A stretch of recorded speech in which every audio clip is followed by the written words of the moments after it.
Hi everyone, welcome to a new vlog. I just did my hair. I'm feeling very that. These are Pamela Anderson bangs for sure. Updates? Yes, reading, but none of the books that I'm supposed to be reading. I picked up, just on a whim, Nocia, I think you say it, like in Spanish.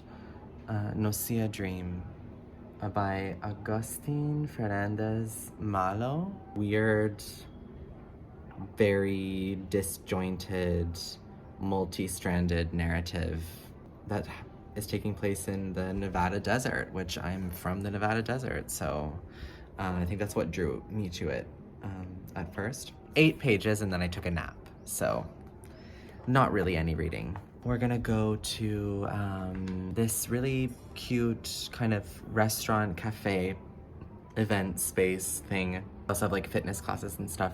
We have a friend that works there and he curated some dance performances that are happening there tonight with a few friends that are performing. So we're gonna go there. And if it's not too late, we'll meet another friend from work for dinner. It's already about 6, so the sun's going down soon. I'll flip the camera around so you can see.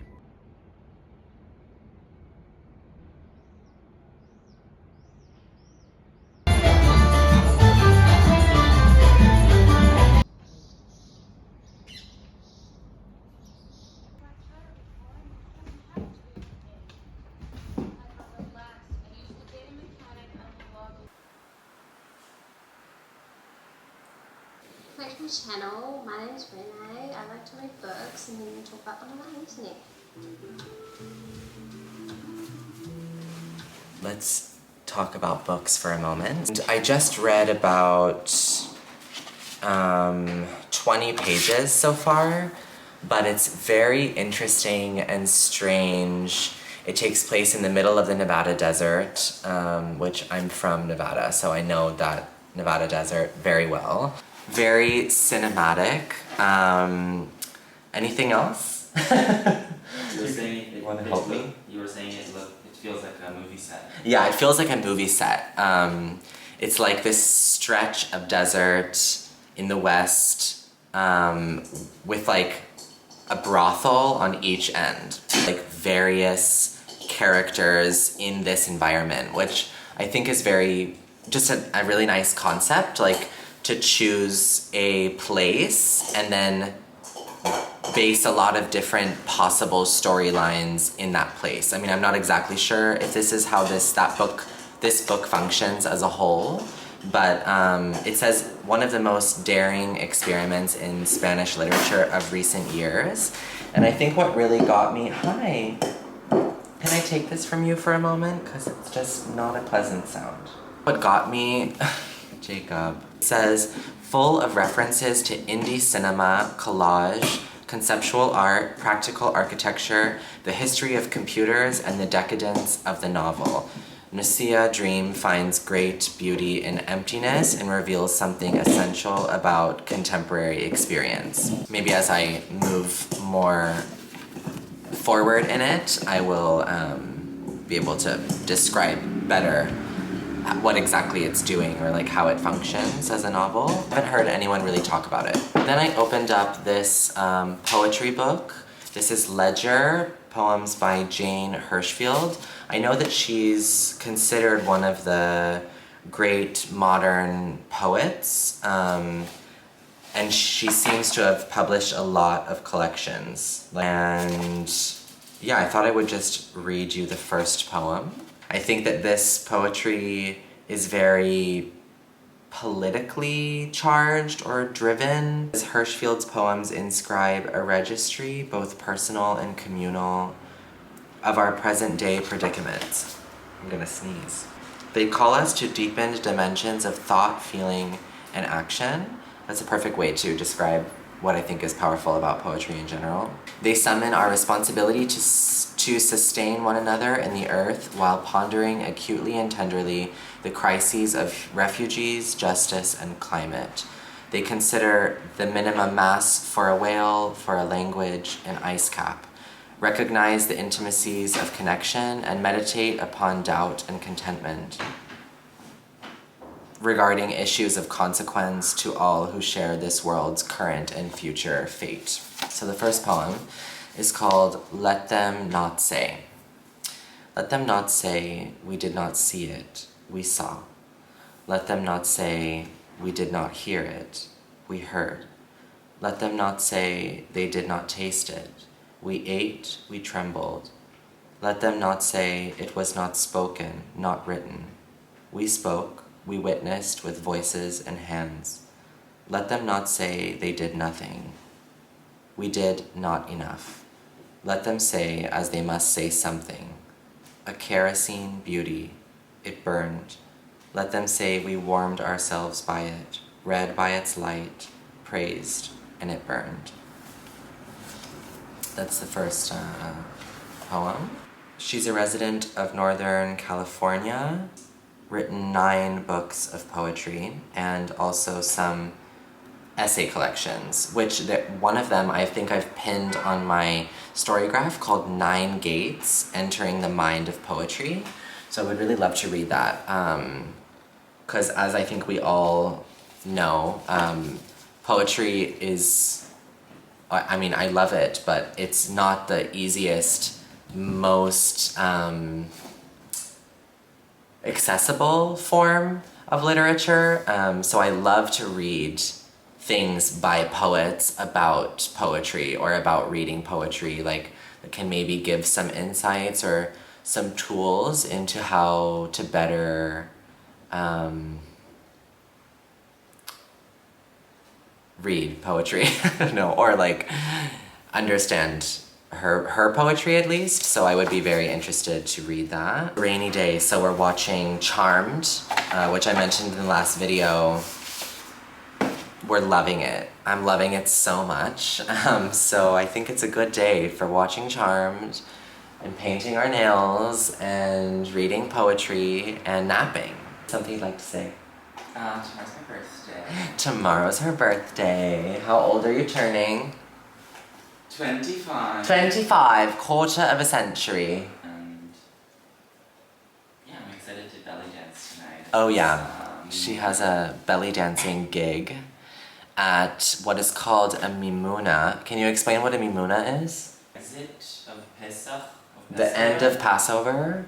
Which The Moroccan people traditionally, I'm not Moroccan, but Moroccan people traditionally celebrate with eating a lot of Sweets. sweets that are not Passover kosher. Okay, Um, like bye Passover, bye-bye. yeah.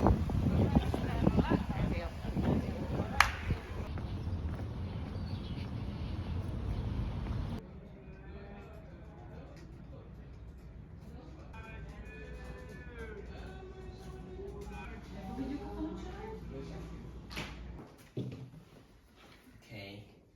Ready? Jacob. I'm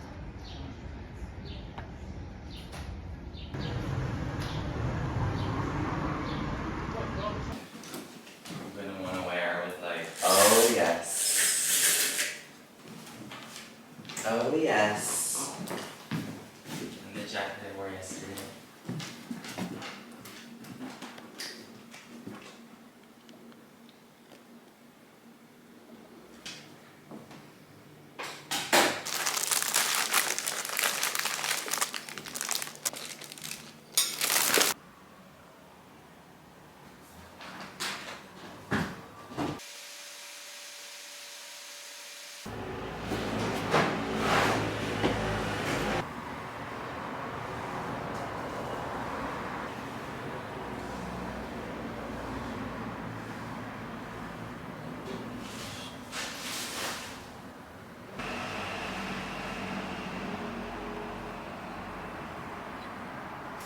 Hi, beautiful peeps. Peeps? Hi, beautiful friends. I am here with an update, a reading update. Yeah, an update on my chaotic reading habits is more like what's happening here. Cleaned today was very much needed and necessary, and we're feeling more at ease and balanced. Let's say we both woke up with like a morning depression, and cleaning the house definitely helps. Still reading too many books, and I'm already thinking about starting another one. Okay, so chaotic. Oblivion, I'm still reading. My book club pick. I felt when I started reading this like last week that I could have blown through it in like a whole day. And I didn't really want to do that because I feel like if I finish this too early in the month, then it might be difficult for me to like have a really good conversation about it. I would rather it be fresh in my mind. So yeah, I've been taking a little bit of a break from this, but nonetheless excited to read it. I'm underlining it a lot. And also I wanted to say apologies because few people have written me, including my mother, to say that it's very difficult to find this book. And someone wrote me on Instagram today that it's actually out of print. So unless you get this book in a used bookstore, then it's gonna be difficult for you to find it. I know Abe Books has it. If I find any other links to it, I'll definitely put them downstairs. Let me cover that bright green tennis ball. In the future, for book club picks, I will not pick a book that is super difficult for you to find. So I really apologize for that. On the Patreon, I opened the discussion thread so we can start talking about it there. The one book that I'm not, really supposed to be reading, whatever that means, is Joan Didion's Run River. So my mother, when my dad passed away, when I flew to see her, the first book I put in my bag was The Year of Magical Thinking by Joan Didion to give to my mom, because I don't know a single other book that is just suited to the time. And what my mom specifically is going through. I gave her that book and she just texted me today that she finished it. It took her like a long time to get through it because, there's something comforting about, I'm sure, about reading things that deal with death when you are grieving. But I'm sure it was like a mixture of comforting and too difficult to read. So anyway, she got through it, enjoyed it. And so I've been really wanting to read Run River by Joan Didion. An Instagram friend of mine just read this also. And what did she say? She said something like, it's the perfect, privileged, rich people on a lake dealing with their issues or something like that. I can't remember exactly what she wrote, but it made me want to read it even more. And so anyway, I suggested to my mom that we read Run River together because we both love Joan Didion's writing, and I haven't read this. This is her first novel, and I actually have never read her fiction, only her journalism work, her notebooks, stuff like that, essays. I'll read the back for you. Joan Didion's electrifying first novel is a haunting portrait of a marriage whose wrong turns and betrayals are at once absolutely idiosyncratic and a razor-sharp commentary on the history of California. Everett McClellan and his wife, Lily, are the great-grandchildren of pioneers, and what happens to them is a tragic epilogue to the pioneer experience, a story of murder and betrayal that only Didion could tell with such nuance, sympathy, and suspense. I love murder, betrayal, suspense books, and if Joan Didion writes them, I think it's even more of a selling point for me. I want to read this with my mom. I am currently reading the book that I was speaking to you about earlier, Nausea Dream by Agustin Fernandez Malo. About 41 pages in. Still, it's very strange, weird. I love the vast, empty desert, Nevada desert research in this book. Like, I feel like it's taking me really back to where I was born, the vast American Wild West. I have like a fascination with that in general. So this could not be more perfectly suited for me when it comes to the place of a book. It's a series of just vignettes or passages. We are meeting different characters, but they're like crossing over and interacting with each other, intersecting with each other. Still very cinematic, and they're all tied together because of this place. It is doing something about kind of breaking down the American dream. So he's a Spanish writer. It does feel like someone from the outside looking at America and kind of the American dream, the dreamy landscape that would be going to Las Vegas or going to LA or something, and then kind of like shattering this image or shattering this dream and really using the like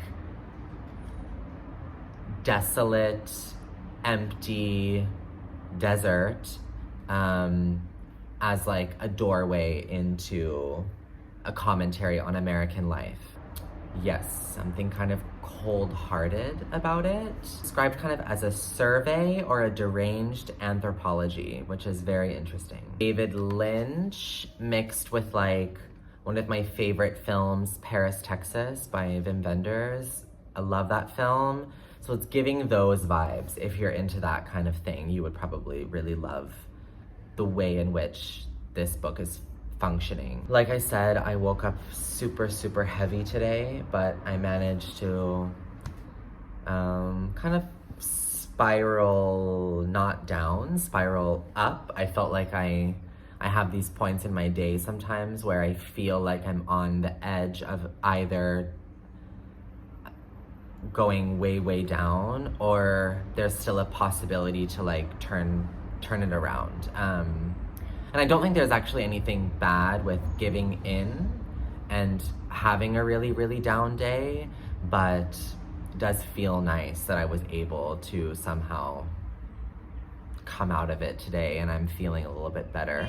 I was also reading that poetry collection, and a few poems in, I was kind of like, don't love it, or not my vibe, or I'm not really getting something really strong from it, so I put that away. Normally I have books stacked like all around the house, but when we were cleaning today, I tried a little bit to like minimalize the windowsills because they just collect so much dust there, and then it's dust all over the books, and they're near where I'm sleeping, and I'm having like some seasonal allergies and some dust allergies, so I put them all up there, but I'm running out of space, so I'm gonna have to figure out a solution.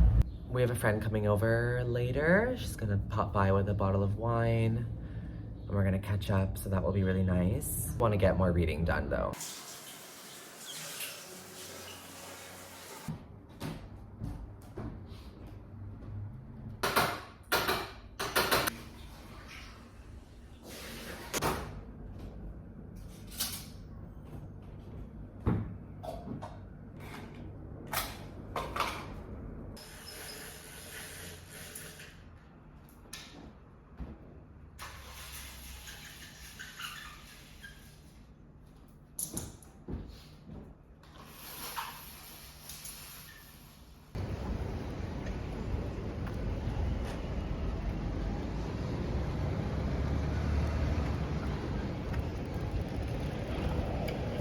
Hi everyone.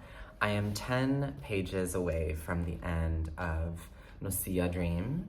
So I'm gonna finish it now. This white shirt is making a problem with the camera. I'm gonna finish it now and then give you my final thoughts on it. And then we're gonna wrap this video up. Jacob is obsessed with any flying creature, small flying creature. And he's just busy with it all day today.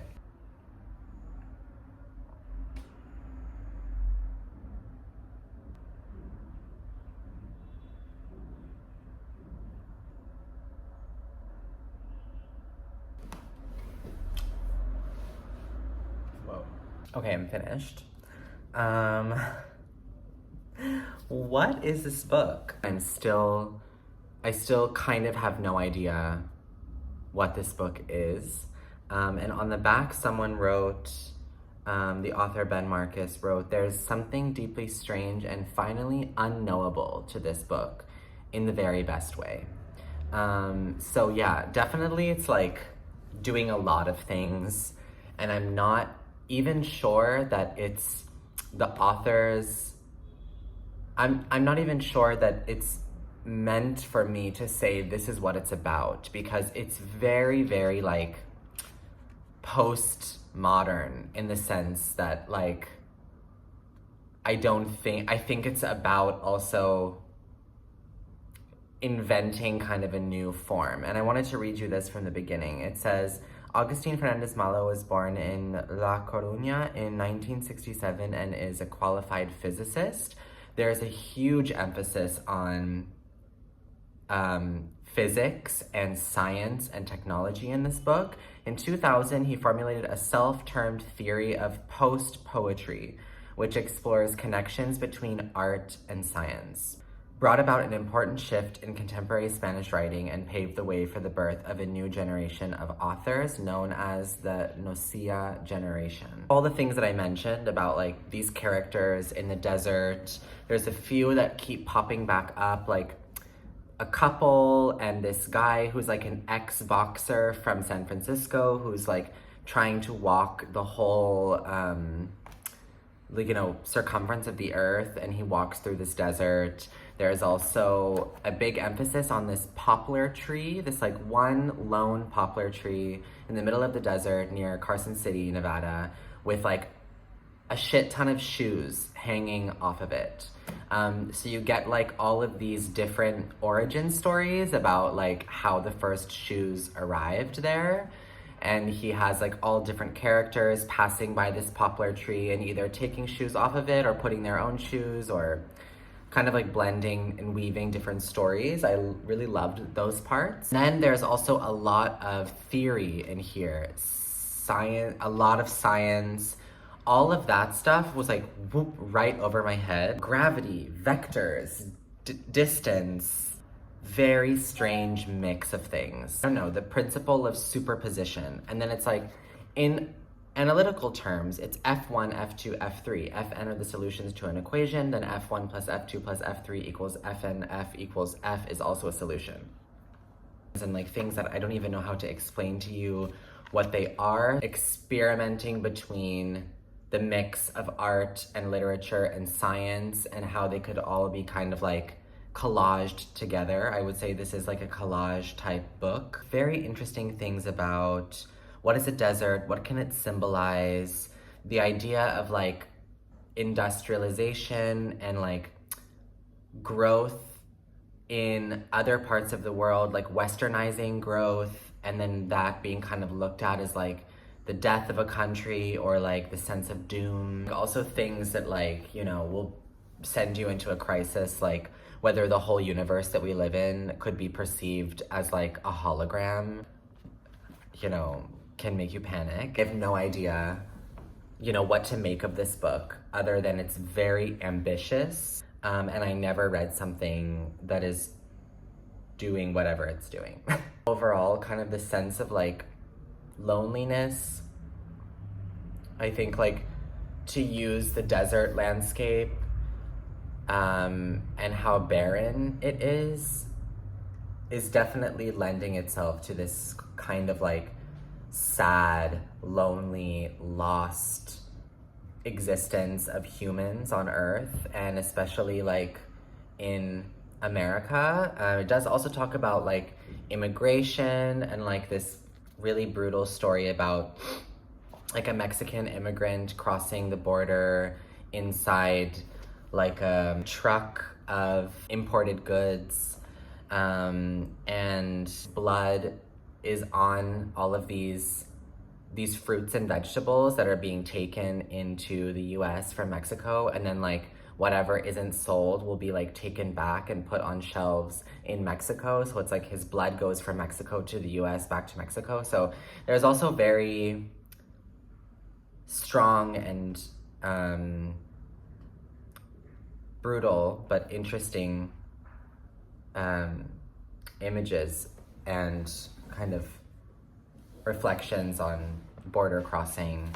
There is no way to explain it. You would have to just experience it for what it is. And if you know someone that also likes science and likes physics, and likes theories and things like that, then that might be a very interesting book for them. And count on Fitzcarraldo to like bring out things that break your brain a little bit. I always find them very challenging. I think that's it.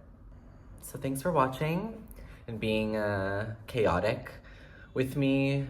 Let me know if you're also like in a period where you're starting a bunch of books that you're not finishing, or just kind of jumping around and can't seem to like stick with anything. That's kind of what's happening to me, and I sort of forced it with this book. But I'm glad I did. Okay, bye, see you next time.